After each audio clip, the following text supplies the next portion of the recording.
ସମସ୍ତଙ୍କୁ ସ୍ୱାଗତ। ଆଜି ଆମେ ଏକ ଏମିତି ଯାତ୍ରା ଆରମ୍ଭ କରିବା ଯେଉଁଠି ଆମେ ସମୟ ଭିତରକୁ ଯାଇ ଓଡ଼ିଶାର ପ୍ରାଚୀନ ଇତିହାସର ରହସ୍ୟ ଖୋଜିବା।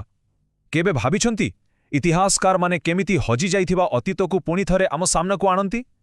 ଏଇଟା ଖାଲି ତାରିଖ ଆଉ ଘଟଣାର ଖେଳ ନୁହେଁ, ଏହା ହେଉଛି ସେହି ସବୁ ପ୍ରମାଣର କାହାଣୀ ଯାହା ଆମକୁ ସେହି ଯୁଗକୁ ନେଇଯାଏ। ଆଉ ଏଇଠି ଆସୁଛି ଆମର ସବୁଠୁ ବଡ଼ ପ୍ରଶ୍ନ, ଏକ ହଜିଯାଇଥିବା ଇତିହାସକୁ କେମିତି ବା ଖୋଜାଯାଏ? ସତ କହିବାକୁ ଗଲେ ଏହା ଗୋଟେ ଗୋଇନ୍ଦା କାହାଣୀଠାରୁ କିଛି କମ୍ ନୁହେଁ। ଆମେ ସବୁ ମିଶି ଏକ ବିରାଟ ଐତିହାସିକ ପଜଲ୍ ସମାଧାନ କରିବାକୁ ଯାଉଛୁ, ଯେଉଁଠି ପ୍ରତିଟି ସୁରାକ୍ ବହୁତ ମୂଲ୍ୟବାନ। ତେବେ ଆମର ଏହି ଗୋଇନ୍ଦାଗିରିର ଆରମ୍ଭ କେଉଁଠୁ ହେବ? ହଁ, ଠିକ୍ ଭାବିଛନ୍ତି, ମାଟି ତଳୁ। ଆମର ପ୍ରଥମ ସୁରାକ୍ ହେଉଛି ପ୍ରତ୍ନତତ୍ତ୍ୱ। ଏହା ହେଉଛି ସେହି ବିଜ୍ଞାନ ଯାହା ମାଟି ଖୋଳି ହଜାର ହଜାର ବର୍ଷ ତଳର ସଭ୍ୟତାର ଭଙ୍ଗାରୁଜା ଅବଶେଷକୁ ଆମ ସାମ୍ନାକୁ ଆଣିଥାଏ।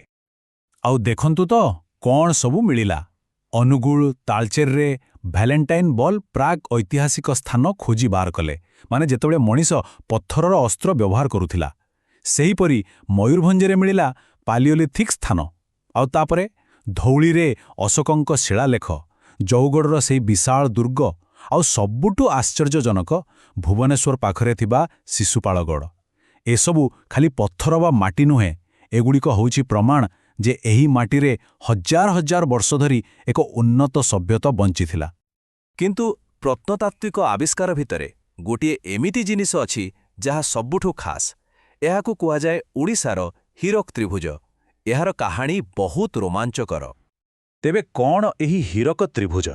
ଏହା ହେଉଛି ତିନୋଟି ଜାଗାର ସମାହାର: ରତ୍ନଗିରି, ଉଦୟଗିରି ଆଉ ଲଳିତଗିରି। ଏଠୁ ଯେଉଁ ସବୁ ଜିନିଷ ମିଳିଛି, ଯେମିତିକି ବିଶାଳ ମଠ, ସୁନ୍ଦର ସ୍ତୂପ ଆଉ ମାଟିରେ ତିଆରି କଳାକୃତି, ଏସବୁ ଦେଖିଲେ ଲାଗେ ସତେ ଯେମିତି ସମୟ ସେଠି ଅଟକି ଯାଇଛି। ଏହା ପ୍ରମାଣ କରେ ଯେ ପଞ୍ଚମରୁ ତ୍ରୟୋଦଶ ଶତାବ୍ଦୀ ପର୍ଯ୍ୟନ୍ତ ଏହି ଜାଗା ବୌଦ୍ଧ ଧର୍ମ ଏବଂ ଜ୍ଞାନର ଏକ ବିଶ୍ୱସ୍ତରୀୟ କେନ୍ଦ୍ର ଥିଲା। ମାଟି ତଳର କାହାଣୀ ତ ଆମେ ଶୁଣିଲେ, କିନ୍ତୁ କ'ଣ ହେବ ଯଦି ଅତୀତ ନିଜେ ଆମ ସହ କଥା ହେବ? ହଁ, ଏହା ସମ୍ଭବ। ଆଉ ଏହାର ମାଧ୍ୟମ ହେଉଛି ପଥର ଆଉ ମୁଦ୍ରା। ଏଗୁଡ଼ିକ ହେଉଛନ୍ତି ସେହି ପ୍ରମାଣ ଯେଉଁଠି ଇତିହାସ ନିଜ କାହାଣୀ ନିଜେ ଲେଖିଛି। ଶିଳାଲେଖ ମାନେ କ'ଣ? ସିଧା କଥାରେ ପଥର, ତମ୍ବାପଟା କିମ୍ବା ମନ୍ଦିର କାନ୍ଥ ଉପରେ ଖୋଦେଇ ହୋଇଥିବା ଲେଖା। ଏଗୁଡ଼ିକ ହେଉଛି ସେହି ସମୟର ଅଫିସିଆଲ ଡକ୍ୟୁମେଣ୍ଟ, ଗୋଟିଏ ଗୋଟିଏ ଟାଇମ୍ କ୍ୟାପସୁଲ୍ ପରି। ଆଉ ଦେଖନ୍ତୁ ଲେଖାର ଏହି ଯାତ୍ରା କେତେ ଆକର୍ଷଣୀୟ। ଖ୍ରୀଷ୍ଟପୂର୍ବ ତୃତୀୟ ଶତାବ୍ଦୀରେ ଅଶୋକ ପ୍ରାକୃତ ଭାଷାରେ ନିଜର ଆଦେଶ ଲେଖୁଥିଲେ। ତାପରେ ଆସିଲେ ଖାରବେଳ ଖ୍ରୀଷ୍ଟପୂର୍ବ ପ୍ରଥମ ଶତାବ୍ଦୀରେ, ଯିଏ ବ୍ରାହ୍ମୀ ଲିପିରେ ନିଜର 13 ବର୍ଷର ଶାସନ କାହାଣୀ ହାତୀଗୁମ୍ଫାରେ ଖୋଦେଇ କଲେ। ଧୀରେ ଧୀରେ ଚତୁର୍ଥ ଶତାବ୍ଦୀ ବେଳକୁ ସଂସ୍କୃତର ବ୍ୟବହାର ବଢ଼ିଲା, ଆଉ ଅଷ୍ଟମରୁ ଏକାଦଶ ଶତାବ୍ଦୀରେ ଭୌମକର ଓ ସୋମବଂଶୀ ରାଜାମାନେ ତମ୍ବାପଟାରେ ଭୂମିଦାନର ରେକର୍ଡ ରଖିଲେ। ଏଥିରୁ ଭାଷା, ଶାସନ ଆଉ ସମାଜର ପରିବର୍ତ୍ତନ ସ୍ପଷ୍ଟ ଭାବରେ ଜଣାପଡ଼େ। ଆଚ୍ଛା, ପଥର କଥା ତ ଗଲା। ଏବେ ଆସନ୍ତୁ ଦେଖିବା ଆଉ ଏକ ଛୋଟ କିନ୍ତୁ ବହୁତ ଶକ୍ତିଶାଳୀ ସୁରାକ୍ ବିଷୟରେ, ଆଉ ତାହା ହେଉଛି ମୁଦ୍ରା। ମୁଦ୍ରାଶାସ୍ତ୍ର ବା ନ୍ୟୁମିସ୍ମେଟିକ୍ସ, ଏହା ହେଉଛି ମୁଦ୍ରାର ଅଧ୍ୟୟନ। ଗୋଟିଏ ଛୋଟ ମୁଦ୍ରା କେମିତି ଗୋଟିଏ ସାମ୍ରାଜ୍ୟର ଅର୍ଥନୀତି, ବାଣିଜ୍ୟ ଆଉ ରାଜବଂଶର କାହାଣୀ କାଇପାରେ, ଚାଲନ୍ତୁ ଜାଣିବା। ଦେଖନ୍ତୁ, ସବୁଠୁ ପୁରୁଣା ମୁଦ୍ରା ଥିଲା ଆହାତ ମୁଦ୍ରା, ରୂପା ଆଉ ତମ୍ବାରେ ତିଆରି। ତାପରେ ମୟୂରଭଞ୍ଜରୁ ଗଞ୍ଜାମ ଯାଏଁ ମିଳିଲା କୁଷାଣ ମୁଦ୍ରା। ଆଉ ଯେତେବେଳେ ଗୁପ୍ତ ସାମ୍ରାଜ୍ୟର ସୁନା ମୁଦ୍ରା ମିଳିଲା, ସେତେବେଳେ ଜଣାପଡ଼ିଲା ଯେ ଏଠାରେ ବଡ଼ ଧରଣର ବାଣିଜ୍ୟ ଚାଲିଥିଲା। ସୋମବଂଶୀ ରାଜାମାନଙ୍କ ସୁନା ମୁଦ୍ରାରେ ଗଜଲକ୍ଷ୍ମୀଙ୍କ ଚିତ୍ର ଥିଲା, ଯାହା ସେମାନଙ୍କର ସମୃଦ୍ଧିର ପ୍ରତୀକ। ଆଉ ତାପରେ ଆସିଲା ଗଜପତି ପାଗୋଡ଼ା। ପ୍ରତ୍ୟେକ ମୁଦ୍ରା ଇତିହାସର ଗୋଟିଏ ଗୋଟିଏ ଅଧ୍ୟାୟ। ଆମ ପାଖରେ ଏବେ ଇତିହାସର କଙ୍କାଳ ଅଛି, ମାଟି ତଳୁ ମିଳିଥିବା ଜିନିଷ, ପଥରରେ ଲେଖା ଆଉ ମୁଦ୍ରା। କିନ୍ତୁ ଏଥିରେ ଆତ୍ମା କିଏ ଦେବ? ସେହି ସମୟର ଲୋକଙ୍କର ଭାବନା, ବିଶ୍ୱାସ ଆଉ କାହାଣୀ କେଉଁଠୁ ମିଳିବ? ହଁ, ତାହା ମିଳିବ ସାହିତ୍ୟରୁ। ଏହା ହେଉଛି ଆମର ପରବର୍ତ୍ତୀ ସୁରାକ୍। ଉଦାହରଣ ସ୍ୱରୂପ ମହାଭାରତର ଏହି ଶ୍ଲୋକଟିକୁ ଦେଖନ୍ତୁ, ତତୋ ବୈତରଣୀମ୍ ଗଚ୍ଛେତ୍ ସର୍ବ ପାପ ପ୍ରମୋଚିନୀମ୍। ଏହାର ଅର୍ଥ ହେଉଛି ବୈତରଣୀ ନଦୀକୁ ଗଲେ ସବୁ ପାପରୁ ମୁକ୍ତି ମିଳେ। ଏଥିରୁ କ'ଣ ଜଣାପଡ଼ୁଛି? ଏଥିରୁ ଜଣାପଡ଼ୁଛି ଯେ ହଜାର ହଜାର ବର୍ଷ ପୂର୍ବରୁ ମଧ୍ୟ ଏହି ଭୂମି ଏବଂ ଏହାର ନଦୀ ସାରା ଭାରତରେ ପବିତ୍ର ବୋଲି ପରିଚିତ ଥିଲା। ଆଉ ଏହି ସାହିତ୍ୟିକ ପ୍ରମାଣକୁ ଆମେ 4 ଭାଗରେ ଦେଖିପାରିବା। ପ୍ରଥମେ ଆମର ପ୍ରାଚୀନ ମହାକାବ୍ୟ, ଯେମିତିକି ରାମାୟଣ, ମହାଭାରତ, ଯେଉଁଥିରେ କଳିଙ୍ଗ ଆଉ ଉତ୍କଳର କଥା ଅଛି। ଦ୍ୱିତୀୟରେ ବୌଦ୍ଧ ଆଉ ଜୈନ ଗ୍ରନ୍ଥ ଯେଉଁଥିରେ ସେହି ସମୟର ରାଜା ଆଉ ସମାଜ ବିଷୟରେ ଲେଖା ଅଛି।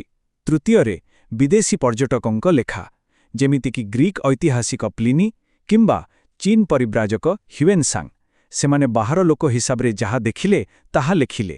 ଆଉ ଶେଷରେ ଆମ ନିଜ ମାଟିର ସାହିତ୍ୟ, ସାରଳା ଦାସଙ୍କ ମହାଭାରତଠୁ ଆରମ୍ଭ କରି ମାଦଳା ପାଞ୍ଜି ପର୍ଯ୍ୟନ୍ତ, ଏସବୁ ମିଶି ଇତିହାସର ଏକ ସମ୍ପୂର୍ଣ୍ଣ ଚିତ୍ର ତିଆରି କରନ୍ତି। ଏପର୍ଯ୍ୟନ୍ତ ତ ଆମେ ପ୍ରାଚୀନ ଆଉ ମଧ୍ୟଯୁଗର କଥା କହୁଥିଲେ, କିନ୍ତୁ ଆଧୁନିକ ଯୁଗ ଆସିବା ପରେ ପୂରା ଖେଳ ବଦଳିଗଲା। କାହିଁକି? କାରଣ ଏବେ ଆମ ପାଖରେ ଅଛି କାଗଜପତ୍ରର ପାହାଡ଼, ଅଭିଲେଖାଗାରରେ ଥିବା ପ୍ରମାଣର ଏକ ବିସ୍ଫୋରଣ। ଭାବି ଦେଖନ୍ତୁ ତ, 17ଶହ ଶତାବ୍ଦୀର ବ୍ରିଟିଶ ଫ୍ୟାକ୍ଟ୍ରି ରେକର୍ଡ, ଲଣ୍ଡନ ଆଉ ଲିସ୍ବନରେ ଥିବା ୟୁରୋପୀୟ ଅଭିଲେଖାଗାର, ଜିଲ୍ଲା କଲେକ୍ଟରଙ୍କ ଅଫିସର ଫାଇଲ, ବେଙ୍ଗଲ ରେଭିନ୍ୟୁ ରେକର୍ଡ, ତା ସାଙ୍ଗକୁ ଉତ୍କଳ ଦୀପିକା ଭଳି ଖବରକାଗଜ, ଜନଗଣନା ରିପୋର୍ଟ, ସରକାରୀ ସର୍ଭେ, ତାଲିକା ସରିବନି। ଏତେ ସବୁ ତଥ୍ୟ ଅଛି ଯେ ଇତିହାସକାରମାନେ ସେହି ସମୟର ଗୋଟିଏ ଗୋଟିଏ ଦିନର ହିସାବ ମଧ୍ୟ ବାହାର କରିପାରିବେ। ତେବେ ଏତେ ସବୁ ଅଲଗା ଅଲଗା ସୁରାକ ମିଳିବା ପରେ କ'ଣ ହୁଏ? ଇତିହାସକାରଙ୍କ କାମ ହେଉଛି ଏହି ପଜଲର ସବୁ ଅଂଶକୁ ଠିକ୍ ଜାଗାରେ ଯୋଡ଼ିବା, ଆଉ ତାପରେ ହିଁ ତିଆରି ହୁଏ ଏକ ସମ୍ପୂର୍ଣ୍ଣ କାହାଣୀ।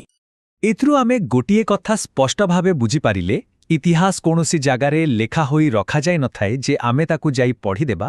ନା, ଏହାକୁ ତିଆରି କରାଯାଏ।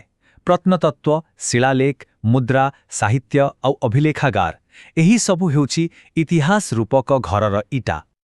ଆଚ୍ଛା, କାହାଣୀଟି କେମିତି ଖୋଜାଯାଏ ସେ କଥା ତ ଆମେ ଜାଣିଗଲେ, କିନ୍ତୁ ଗୋଟିଏ ବଡ଼ ପ୍ରଶ୍ନ ଏବେ ବି ବାକି ଅଛି।